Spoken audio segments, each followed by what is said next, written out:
My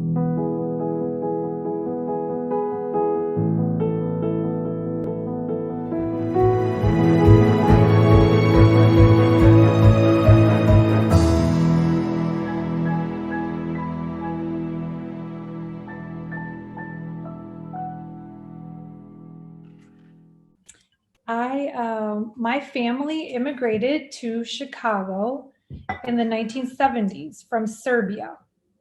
That's right next to Greece, if somebody doesn't know. So it used to be the former Yugoslavia. So they came to Chicago, and really, I was so young that I really didn't know where they came from until I kept going back every summer to visit family. But I grew up in the big city. So my life is all big city. But my parents, this is actually their village right here in the picture. So they grew up with living off the land. They grew up in the mountains. They had spring water. They had an outhouse. They pretty much had, they didn't have jobs like that. So they sold. They had farmland. Mhm. They did it all. They did it all. So they were already familiar with this.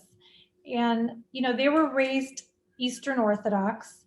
So when they met somebody in the city, somebody who was Adventist, they actually were amazed and they believed. So they converted and became Adventists. And that's where the big problem was with their family, because that was considered, you were, disowned if you were going to switch religions. So my parents went to Austria and worked there for about a year. They had my brother there. And then from Austria, because Serbia was communist at the time, they had to go to another country, work, and then head to the United States.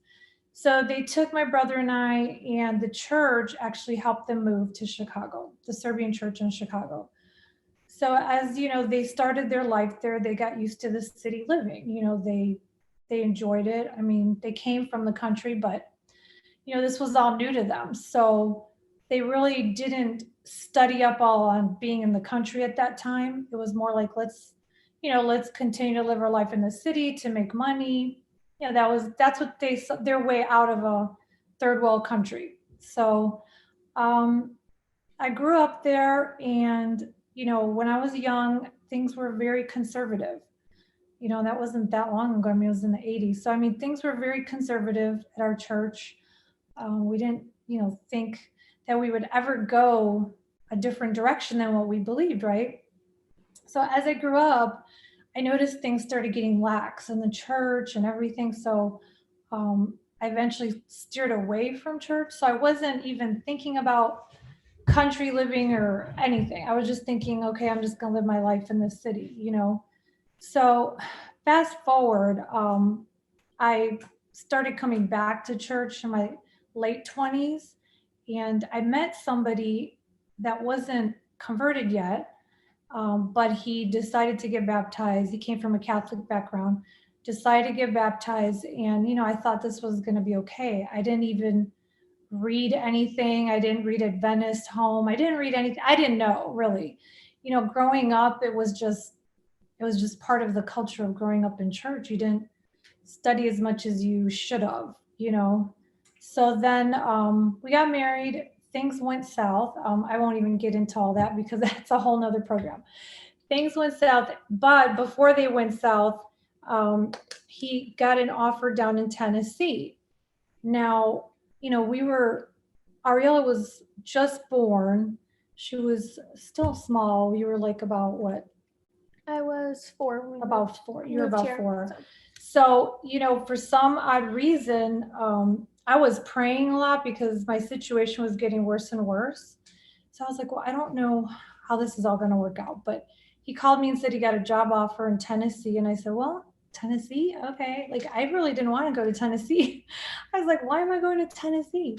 But sometimes you got to wonder why God's sending you places. So we went to Tennessee, and we split up in Tennessee. So after the split up, I was praying what I was going to do for work, what I was going to do to take care of my daughter. How is this all going to work out? It was just a lot of prayer. My parents were still in Chicago.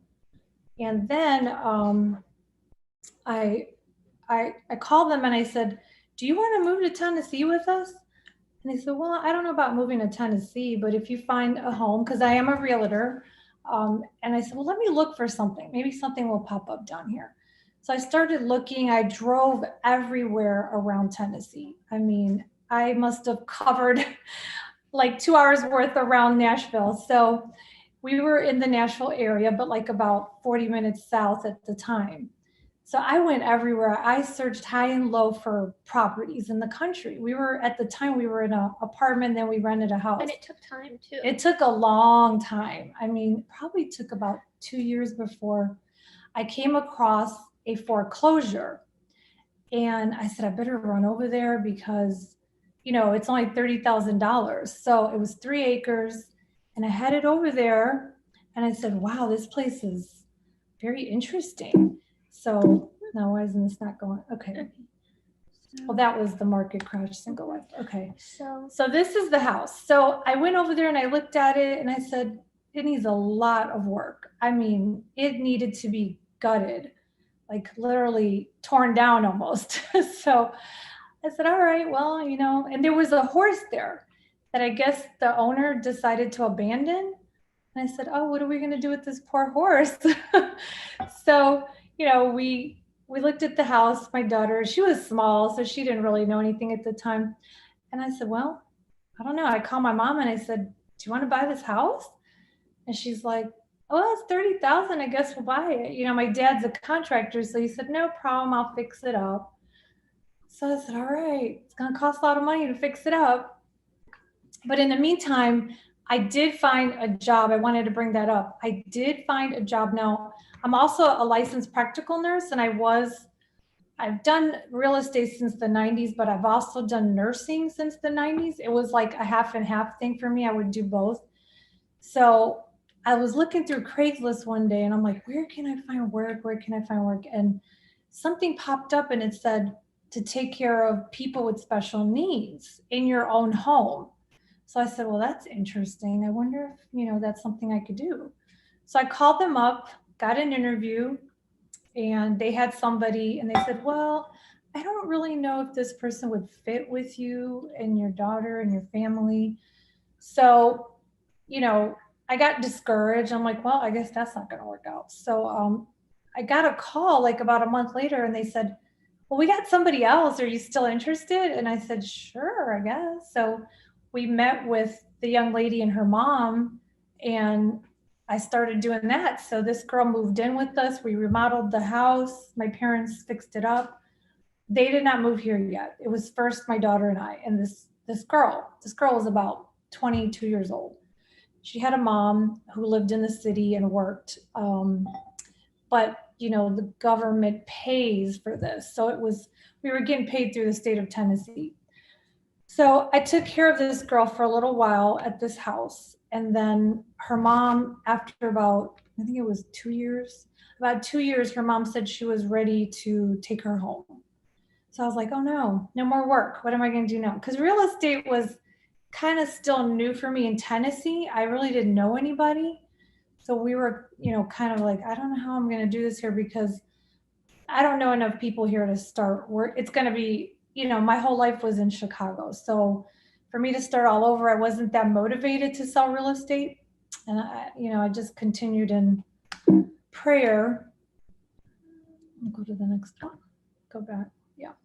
So like I say, this is where I had to put my trust in the Lord and not my own, ideas and thoughts.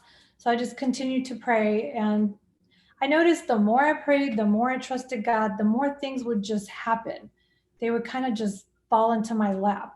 It's kind of weird, but that's what was happening. We were just praying and saying, we're just going to pray. We did have to use our own minds as well. And I had to think, it wasn't like I just sat there and did nothing, but I did pray, what do you want me to do next? Where should I go next? What should I do next? So that horse in the background is the horse that was left on the property. And so I was like, wow. We got the black one. Yeah, and then we got the black one. And those were my first 2 horses when I was little. And she was the first horse I rode bareback. She was a Welsh pony and Tennessee Walker. and then in one of the back was a a spotted saddle. And after that, I kind of fell in love with horses. So yeah, that started my whole nature. Well, she was homeschooled. We started homeschool right away in Tennessee. I researched everything, looked up, and it said that all we had to do was go under an umbrella school, and you wouldn't be bothered by the public school. And all you do is sign up, pay like $90, and you just give them your grades, and you're allowed to do any curriculum you wanted. So that's what we did. We started our own curriculum, and I started her in school, like I think it was about age 6, right? Mm-hmm. 6 or 7. I think we waited till 7. And then, I did mainly nature, Bible. We did a lot of unschooling too, because we just felt like that's what God wanted us to do. It wasn't so serious for us in the beginning. We try to make things interesting. We did a lot of going out into nature, learning about bugs, learning about different soil, trees, flowers, whatever we could find. Ari was loving that. I knew that we did the right thing by not staying in the big city. It's very important for children to be out in the country, starting out at that age, but it's okay if they start later as well. It's a little harder for them to get used to being in the country at that point, because they get used to their cell phones and their iPads and all that. She didn't have any of that starting out. We didn't have internet. Yeah, we didn't have internet out there. So we really couldn't do much. We couldn't really share anything at the time because we didn't have internet, which was okay. We did fine without it. I mean, we just enjoyed what we had. And so after this, what was next on our list here? So this is us cleaning the property. It had a lot of trees. So my dad hired someone to bush hog everything. We just started meeting the locals, getting to know our neighbors, things like that. It took time. None of this was easy by any means. Everything was a learning process. So, we started to clean the property. We started to rehab. We did everything we could to, make it better for our garden. So here's the house getting a little bit better. You can see the greenhouse in the background. We covered the porch in the front. My dad did all that. A bigger living room and then another bedroom. And then we started putting like siding on the house. And then we put a carport up, and we had a little pool back there, which was really nice. There was a barn that came with the house. Yes, there was a barn. So there was a nice barn in the back, which was nice. Here's the garden. Now, we did not do this alone. No. My mother and father grew up gardening their whole life. So we did have a little bit of an upper hand when it came to the knowledge of growing. So when I was young, my parents always had a garden in the city. Always, always, always. And I wanted to have nothing to do with it as a child. Because, growing up in the city, I was like, oh no, I'm not touching all that dirt. But my mom and dad, they continued, and they always had a garden, even in the middle of the city. No, gardening certainly isn't easy. So it's not like go plant some seeds and it's going to grow automatically and you're going to get all this food. It takes a lot of work, and country living takes a lot of work, but it's very rewarding. And I think it betters your character a lot. It does. It teaches you a lot of lessons, which is really important for life. That's one thing I learned. The more I stayed out in the country, the more I had to work physically. It really changed my character. I went from being city person to liking city things, worldly things, to loving nature, loving godly things. It really transforms you. And I recommend everyone head to the country because it'll change your life.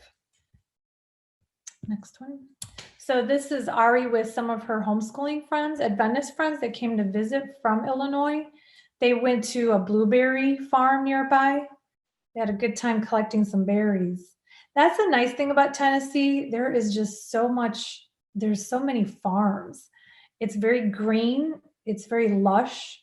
There's a lot of trees, a lot of wood. I mean, it's a beautiful place. I can't tell you. I never thought I'd live here, but it is a beautiful place. So here's some pictures of Ari. A return to simpler methods will be appreciated by the children and youth. And this is very true. you know what, it's definitely I don't know. I love simpler things. I love everything that's old fashioned from the 1800s, and I especially love that Ellen White's from that time. I just love just the simpler things because the world today is so busy and it's so high tech and it's so complicated, and just the simpler methods of life are really beautiful if you stop and look at them. So I definitely think it is definitely appreciated by children and youth for sure. That's a beautiful cotton field that we had near our house, actually. It's beautiful. I mean, they don't have it anymore, but unfortunately, a lot of people are selling their farms now in Tennessee because of the growth and so many people flocking to this state. It's created an expensive market, which is not good. When we came, it was not like that. I mean, we were able to get a home for $30,000. I mean, that's something unheard of nowadays. So Can't close, do that anymore, unfortunately. so close to Nashville anyway. I mean, you could probably find something out, further out, but And then we have us. We went to the creek. We loved the creek. We loved the creek when we were younger. Still now, I still like to go play in the creek. But yeah, always loved the creek.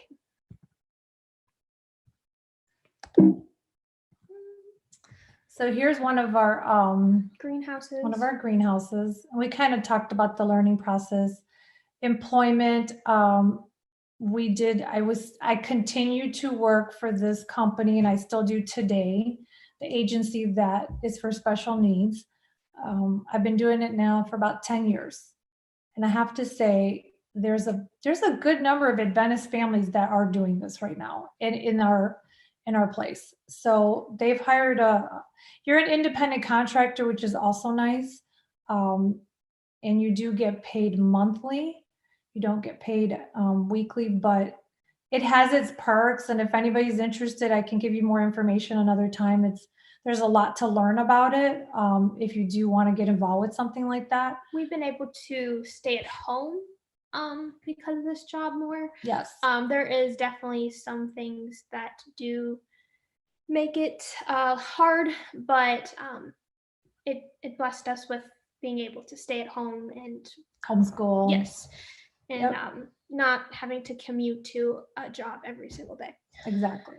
So homeschool, I've been homeschooled. Well, we talked about this a little bit earlier, but I've been homeschooled since forever. But I started early, and we kind of when I was younger, we said we did more nature lessons and kind of just learned from living, basically. Right. And I think that really gave me a lot of wisdom. And then right now I do Ace Pace workbooks, and that is on christianbook.com if anybody wants to use that curriculum. But it has definitely helped me get through the high school journey. It has explains things very well, and I love it. So if anybody has high school children that want a better curriculum, I definitely recommend it. So it's like little workbooks, mm-hmm. and you work at your own pace, which is really nice. It is also Christian based, or faith based. Yeah. So nothing funny. And that's not. I mean, we also use. That's just the main schooling for her, like math and all this, writing and reading. The things to graduate right. high school like in the world. But of course, we do cooking. I've been cooking since forever, and then you just living. Yeah, just learning and living from daily life. Now, location for moving. Honestly, I didn't know Tennessee as well, but I said, I did when I first moved here. So it's been about 13 years we've been here. So when I first moved here, I did a lot of driving around as a realtor. I just drove everywhere. The times that I was free, I would just drive around, look at properties, learn the areas, talk to the locals. It took years for me to really settle where I am right now in the home we're in now, because there's just a lot to learn.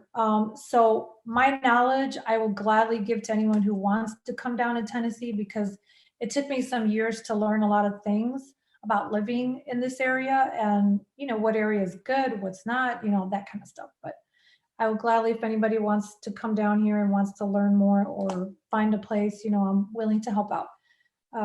This is one of our greenhouses. We had like about 2 greenhouses, I believe. This is a smaller one. The thing with Tennessee is there is a lot of clay.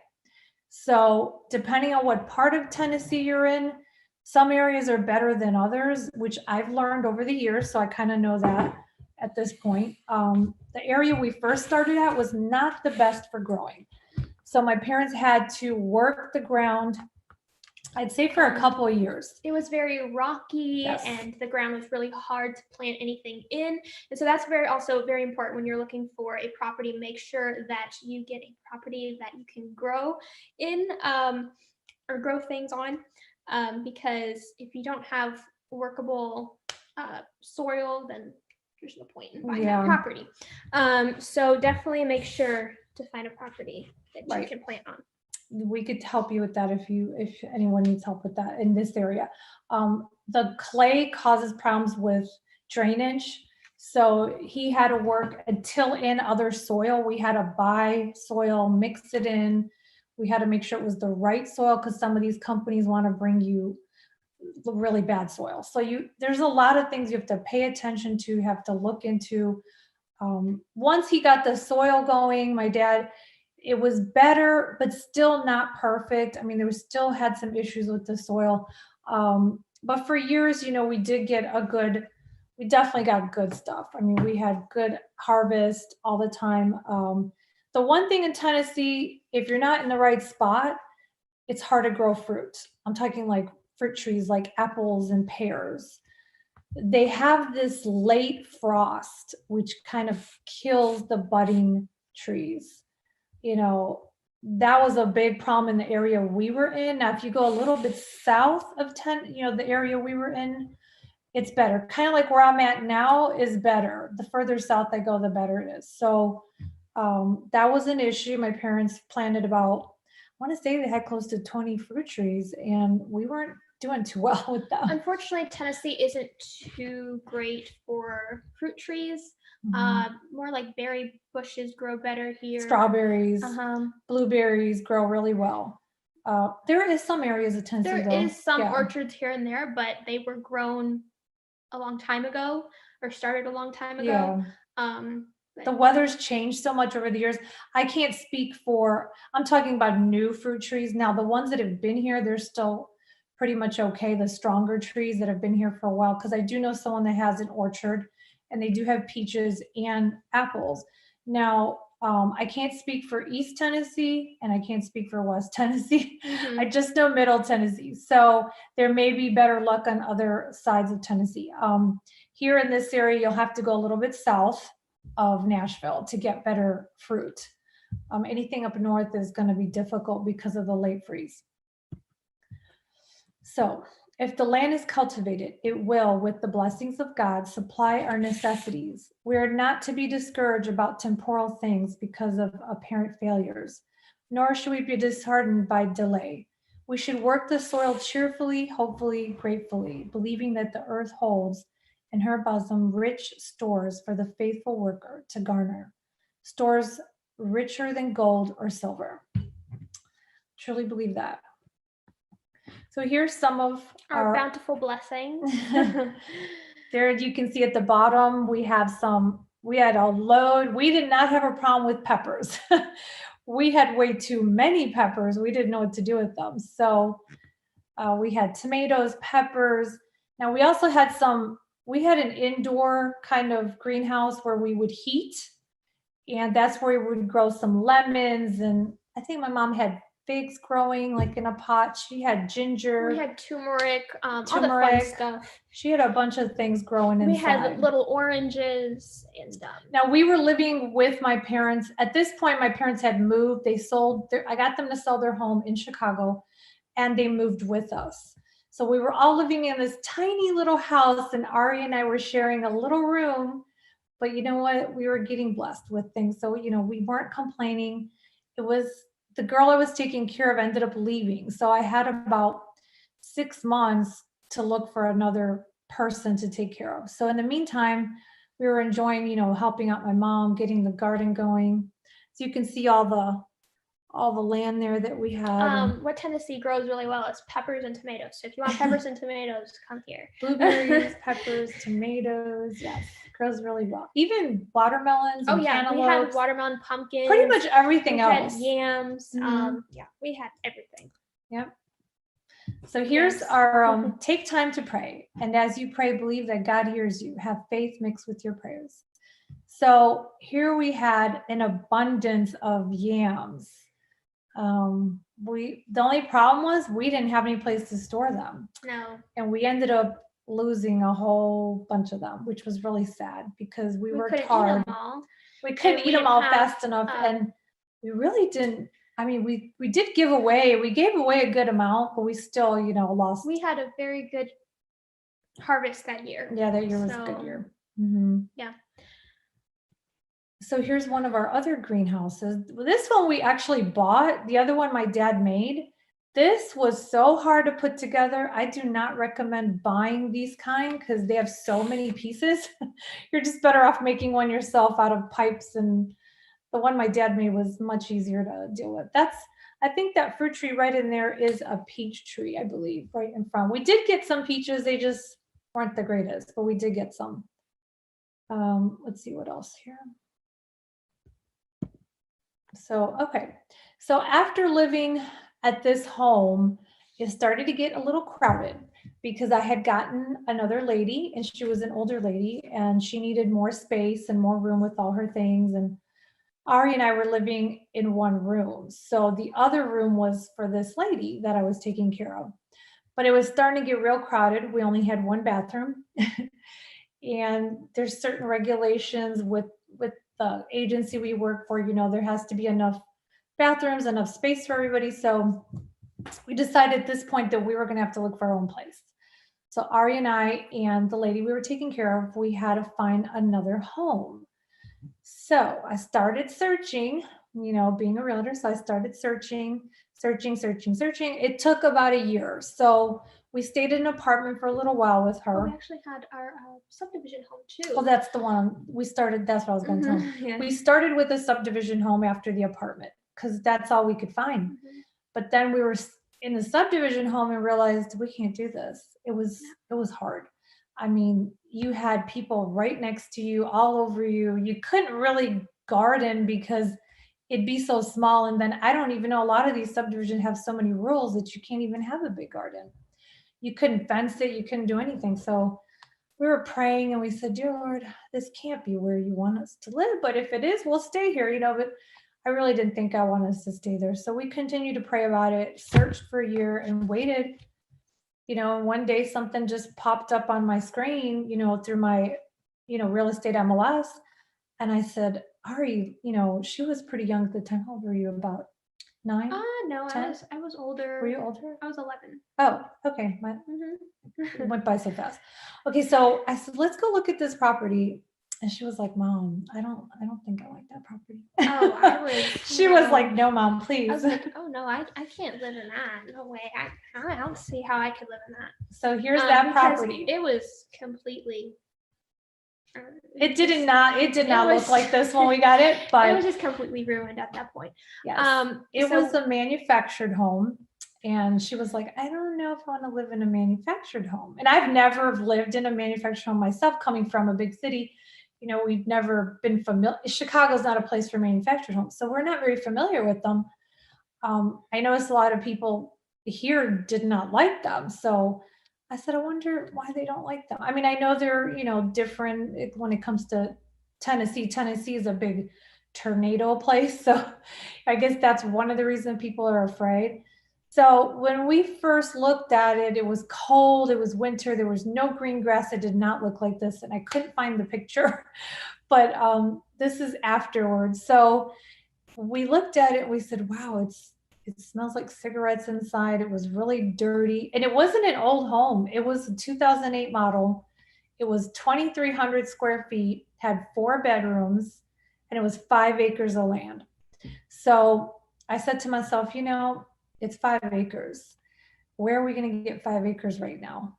Like in this area, because this is the area we were in was awfully, it was popular, very expensive. It was only about 45 minutes from Nashville, and it was just starting to really grow at this time. And it was hard to find property even then. That was 2016. So I said, well, I think this will be a great house to rehab and for us to, grow a garden and start, Sweetly Eden farms and, so we bought it, called my dad, and I said, Dad, we need your help. So here we are again, remodeling another house. So we remodeled it. We did a fast remodeling because with this job, they give you a deadline of when you need to get in, and the state's not very lenient. So we had about a month to get it done. And boy, we were sore after this.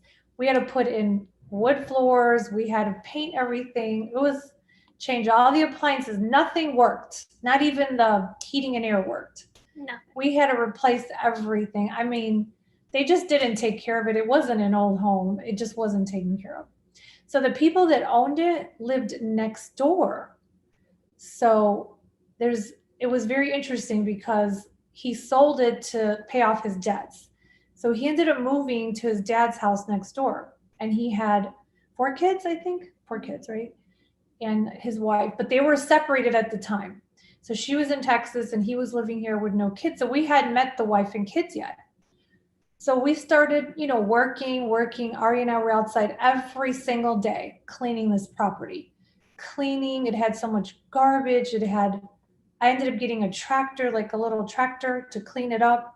My parents came and helped. It was work, let me tell you. It was a lot of work. I mean, we were really slaving on this property. Finally, we got it to this point. So we got it to look decent. And so we had the one lady living with us, and then we got another lady. So now we had 2 ladies living with us. So it was us 2 and the 2 ladies, and we had about, I think we had about 3 horses at the time, and we had our dogs. And so we finally, the wife had come back, and it looks like they were getting back together next door. So we ended up meeting the wife, and she was a very nice lady. And she was telling us that she believed in the Sabbath. And we said, really? And we're like, wow, this is our opportunity to witness. So we prayed about it. And we said, dear Lord, help us to, say the right things to this lady. And she told us that she believed in the Sabbath, but she was I guess you'd say a Christian Jew, right? Mm-hmm. Something like that. She was a Christian. Well, she grew up Catholic, but she said she learned about the Sabbath and met up with these Christian Jews. And so we just started, witnessing to her, telling her about the vegan diet, and because she was having health problems, her husband was having health problems. We invited him over to have lunch with us, and things were progressing in that department, and they eventually moved away. So they moved to Texas. They sold their home and left. So we stuck around a little bit longer and noticed that they were going to start building a subdivision across the street and down the street, and people were moving in. It was getting kind of crowded. And we said, I don't know if we should stay here any longer, So, well, we did stay for a little while because we had the Sweet Eden farms. These are some of the berries from our property. So we started going to the farmer's market, in the meantime, while we were searching and praying for a different home a little further in the country. This started to become very suburban, city-like at this point. So we started going to the farmer's market. We were making vegan sweets, and we were trying so hard to make them healthy. But when you're dealing with the world, we didn't want to make them super boring. So we used coconut sugar and things like that. Everything was organic. Everything was no colors. We did natural coloring. We tried to make it as healthy as possible. And believe it or not, God was blessing. We were getting so many people calling for orders and buying. And we were getting sold out sometimes. So I was shocked. I mean, we would keep a ministry of book healing on there for anyone who wanted to read. And we were even selling some herbs, and we sold some other thing, whatever we could think of, we were selling. So yeah, this just shows that you can do ministry in your own community and you don't have to go to faraway lands. You can do it right here, and there's plenty of people that need our help here. And so, yeah, so we got that chance to witness also while doing something from our farm. So yeah, that was really nice. Farmer's market. And we really enjoyed doing it. It's a good way to support yourself if you're going to live in the country. You know, being a single mom, you know, it's definitely harder than if you were to have, you know, a husband on the property helping you. My dad helped us tremendously. That was a really big help. Ari's dad would help occasionally, but you know, it wasn't the same. So it was really nice. And with my dad being a contractor, I learned a lot as a young person, how to paint, how to fix things. So, you know, I figured, hey, I'm by myself. I got to learn. So I got myself some drills. I bought some tools, and I started building and doing things myself, you know, and Ari would help me. You have to do it. You know, when you're alone, you have no choice. And I believe there's a quote from Sister White, and I don't have it, and I forgot to put it in. I'm really sorry about that. But she talks about how women should learn. She was talking about how women should learn at that time. She was talking about how women should learn to harness their horses, and because if they didn't have a husband, they would have to learn to do these things. Well, the same goes for our time now. We do need to learn some things if we're alone. If you're not alone, that's wonderful because you have someone to help you, and it would be much easier. The whole country living is a process. It's learning, it's praying, it's studying, it's researching. But I do believe if you're sincere, God will lead you, and things will come your way. The more you pray, the more the doors open, I've noticed. So let's see. So then, you know, we started Sweet Lead-In on YouTube. So we started doing some YouTube videos. You're welcome to go look. We have stopped doing them. It's been a while because of all the moving we did with the COVID, and just there was so many things going on. We actually stopped doing it, and I really miss doing it. We were doing so well. We were showing recipes, how to make food. It was fun. I mean, that's another way you could actually make some extra money. You could just do YouTube videos and try to build, you know, your audience that way by teaching others about vegan food, about country living, anything. That's another way to make some extra money. So use social media as your ministry platform. Use it for good. And yeah, we definitely want to get back to our YouTube videos, and hopefully we can show you guys what we do around the farm here. And yeah, I was making this thieves. I don't know if anyone here uses essential oils, but we use them on a regular basis. And we had made a little spray of our own, because if you buy thieves oil spray from Young Living, it's very expensive. So we decided, well, you know what, let's just make our own little brand. And we were making it and selling them in these glass bottles. So that's something else you could do. Make tinctures, make little essential oil sprays, anything. All that can be extra income if you're living in the country. So then, like I was saying earlier, we got a conviction to move further. While all this COVID was going on, you know, we were home more than we needed to be. So, you know, but that was okay because we got to do other things and, you know, be with family and do some other stuff. But in the meantime, we were searching for at least, I'd say almost a year. We were searching.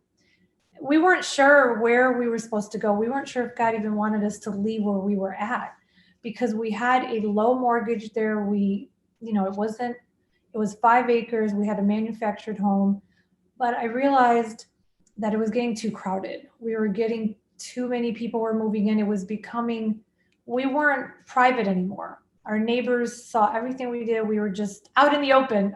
So, you know, we thought, well, maybe this isn't a good idea. Everybody can see what we're doing, you know. Not that we need to be secret, but it's better if you have, I think Ellen White also said that it's better not to have neighbors real close.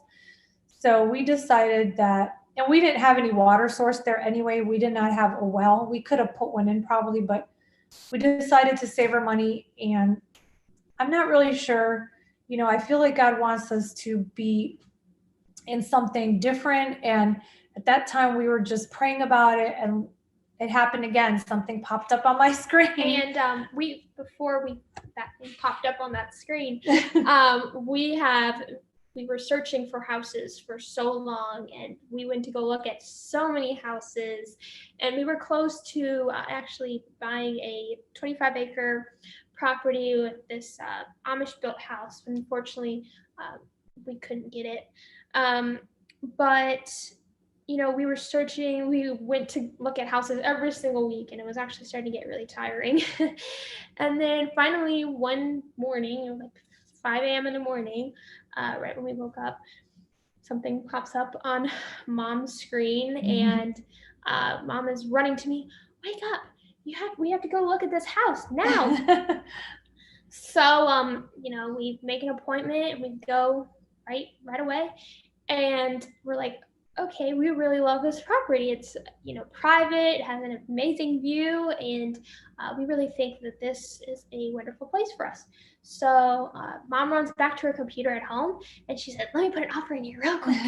And it was 15 acres. So it was going from 5 to 15 acres. So in Tennessee, if you have 15 acres, you can get what they call the agricultural exemption. So you will have a lower tax. I think they also call it a green belt.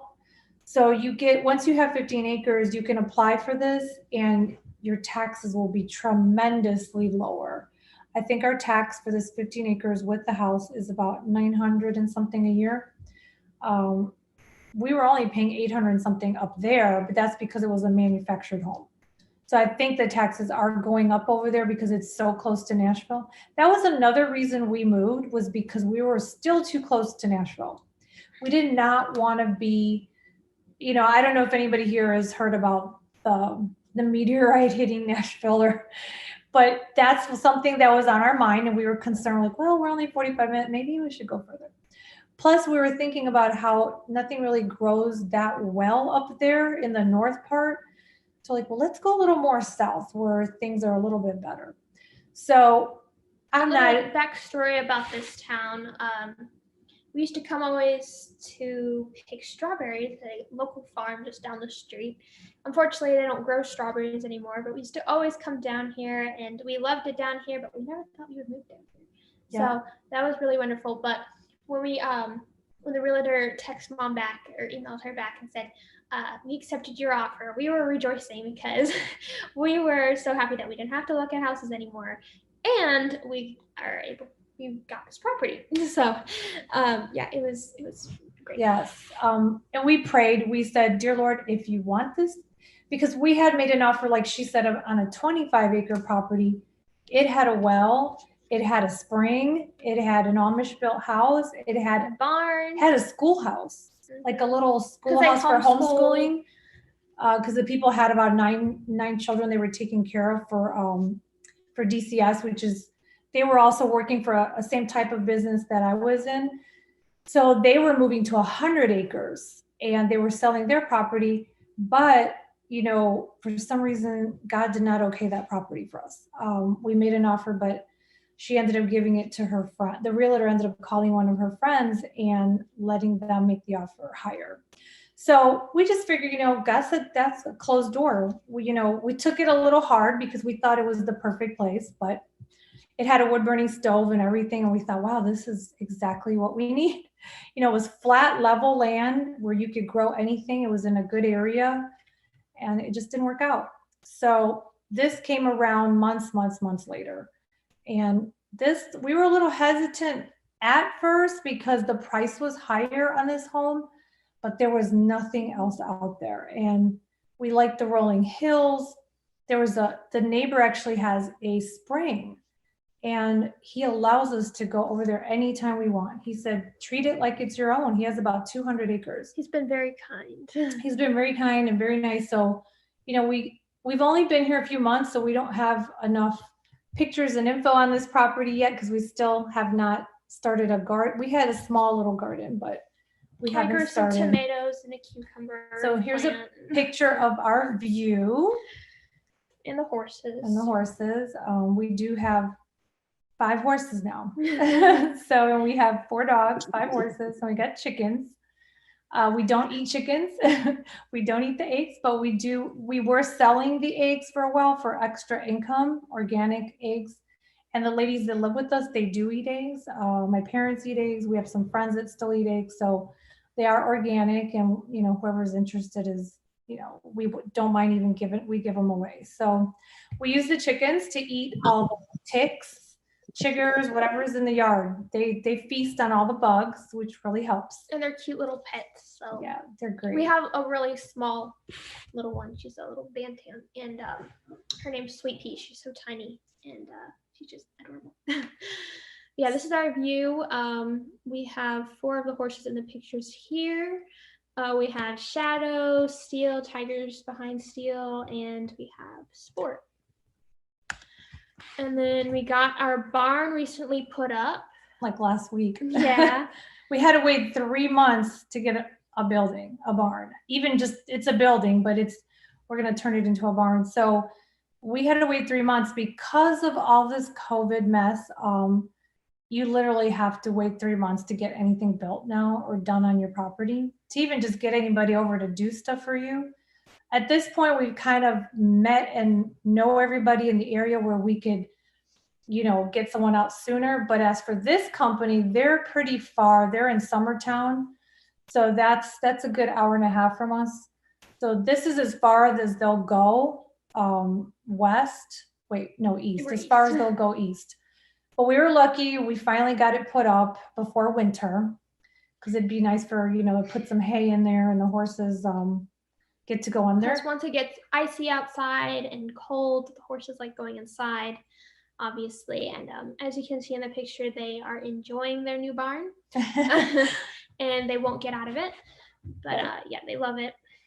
So the story on the horses is, when we first got the horses here, I was always a big horse person because my aunt had horses in Europe, and I used to go visit in the summers and stay for about 3 months. And I would learn how to go in the outhouse, learn to take a bath outside in a metal tub. I learned all these things growing up because my parents would send me there and I would learn about it. So coming here and going to the country felt pretty natural. For my parents, it's supernatural because they grew up that way. But for me, you know, city to this, at first I said, well, I don't know if I want to do country living, but you know what? God had a plan, and I am so grateful that we ended up here, because I think our lives would have been totally different if we stayed in Chicago. It just wouldn't have been good. I think so, especially with all the influence around the youth today. I'm not saying there's bad influence here too. You have to be careful everywhere, but if you want to, it definitely will be worse in this city than it would be. You get away from those noises, those sights and sounds in the city, the peacefulness of being in the country. So now we use our horses. We do go riding. We ride every week almost.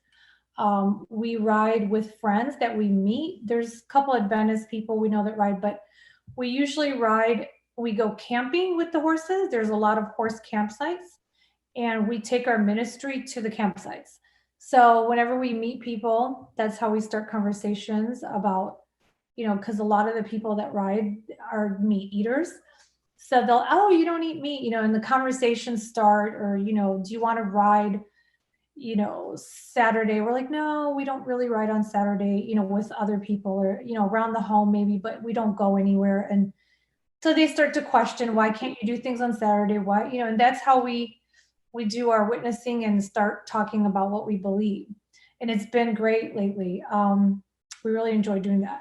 So we took it a step further, and we decided while we were living here that, well, let's try to make an income out of this. So we have applied at Airbnb Experiences, and now they have approved us, and we've already had 4 customers where we give rides, and it's pretty much like $52 a person that we get. So we never thought of we kind of thought of doing it before. We tried it a little bit in the other town, but we weren't sure if that's what we wanted to do. We were worried about liability and those kind of things, but Airbnb actually covers your liability, which is kind of nice.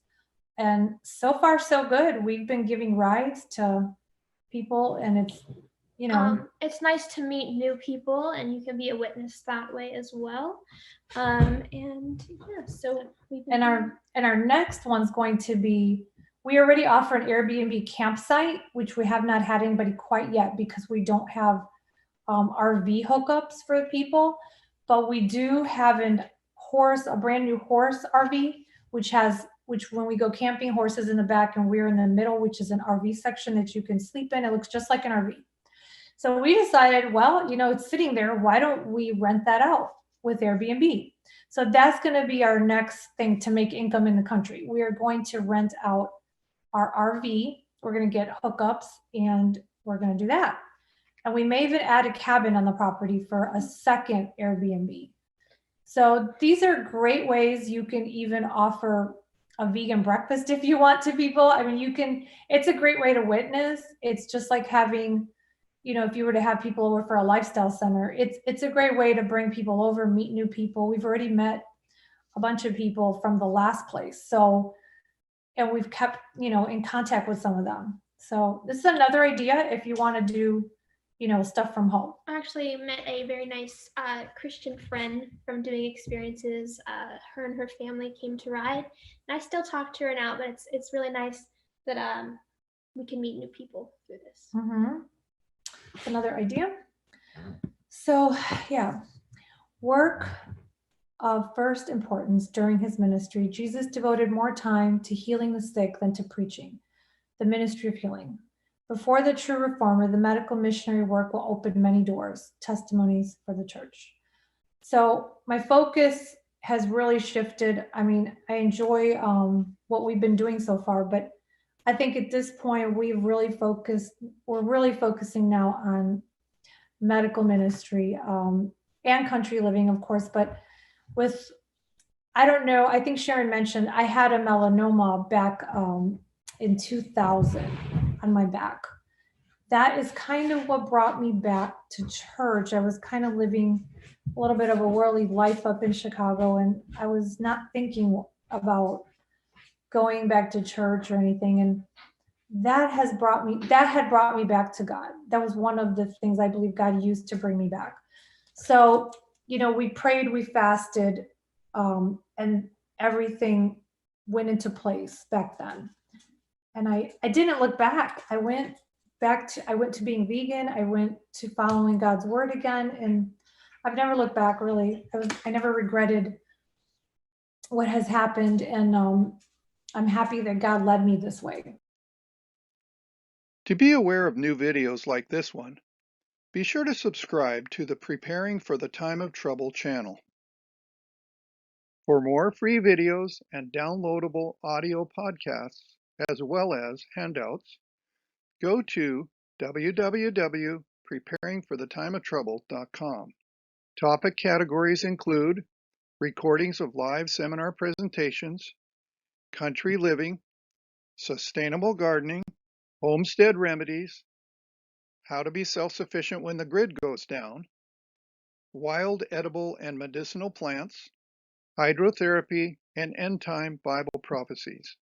To take advantage of these free resources, go to preparingforthetimeoftrouble.com.